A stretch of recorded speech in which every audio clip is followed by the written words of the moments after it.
Saudaraku yang dikasihi Tuhan, sudah waktunya saudara dan saya serius dengan Tuhan, yaitu bagaimana kehidupan saudara dan saya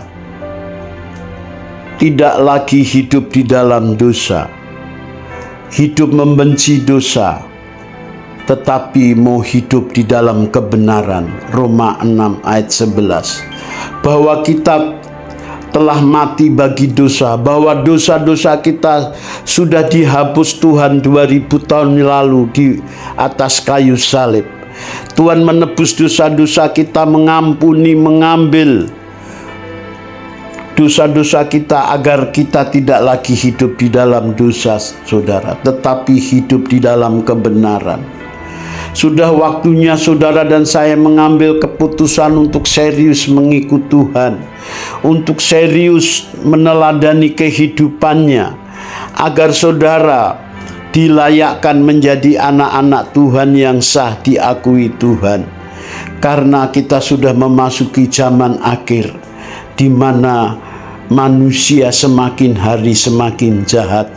Manusia mencintai dirinya sendiri dan menjadi hamba uang. Sesuai nubuatan 2 Timotius 3 ayat 1, bahwa manusia akan mengalami masa-masa yang sukar, karena pada waktunya nanti manusia hanya mencari kepentingan sendiri dan menjadi hamba uang. Saudaraku, firman Tuhan menubuatkan di kitab Wahyu bahwa yang jahat semakin jahat, yang cemar semakin cemar, yang kudus semakin kudus. Jadi sebuah pilihan bahwa saudara harus mengambil keputusan bagaimana saudara semakin hari semakin benar di hadapan Tuhan, berusaha hidup benar, semakin menguduskan diri kita di hadapan Tuhan. Karena nubuatan Wahyu 21 ayat 11 ini nyata, bahwa dunia yang kita tempati ini semakin hari semakin jahat, yaitu penduduknya, yaitu manusianya. Maka kita harus mengambil keputusan yang benar semakin benar, yang kudus semakin menguduskan dirinya.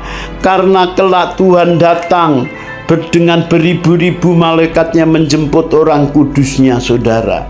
Saudaraku, kriteria orang yang berkenan di hadapan Tuhan, orang-orang yang tidak mencintai dunia, orang-orang yang tidak bersahabat dengan dunia. Yakobus 4 ayat 4, tetapi mereka mau bersahabat dengan Tuhan. Orang-orang yang tidak mencintai dunia, orang-orang yang memang sungguh-sungguh tidak terikat oleh harta dunia, orang-orang yang sungguh-sungguh mencintai Tuhan lebih dari segala sesuatu, mencintai Tuhan lebih dari harta dunia, mencintai Tuhan lebih dari nyawa kita sendiri. Saudaraku yang dikasihi Tuhan, di kitab Wahyu bernubuat bahwa orang-orang yang tidak mencintai nyawanya sendiri, orang-orang yang mati karena kebenaran, karena berita Injil, itulah orang-orang yang akan dimuliakan Tuhan.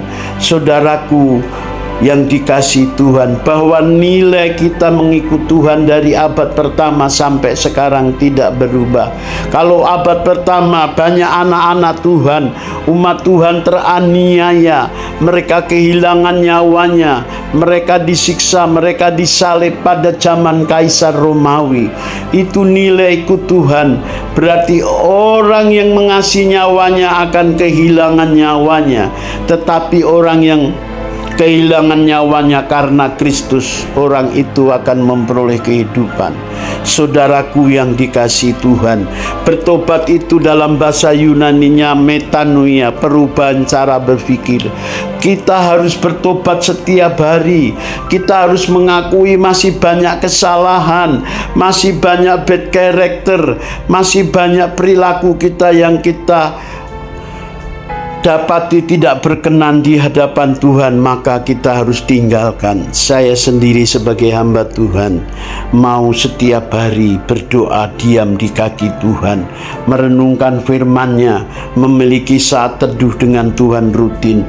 Karena itulah jalan satu-satunya Tuhan memberikan kekuatan saya agar saya tidak mudah jatuh dalam dosa, agar hidup saya semakin hari mengasihi Tuhan, tidak mencintai dunia, meninggalkan segala tawaran, keinginan, segala hawa nafsu harus kita tinggalkan agar kita menjadi pribadi yang berkenan di hadapan Tuhan. Biarlah kebenaran renungan singkat ini mengingatkan, memberkati saudara. Salam, terima kasih.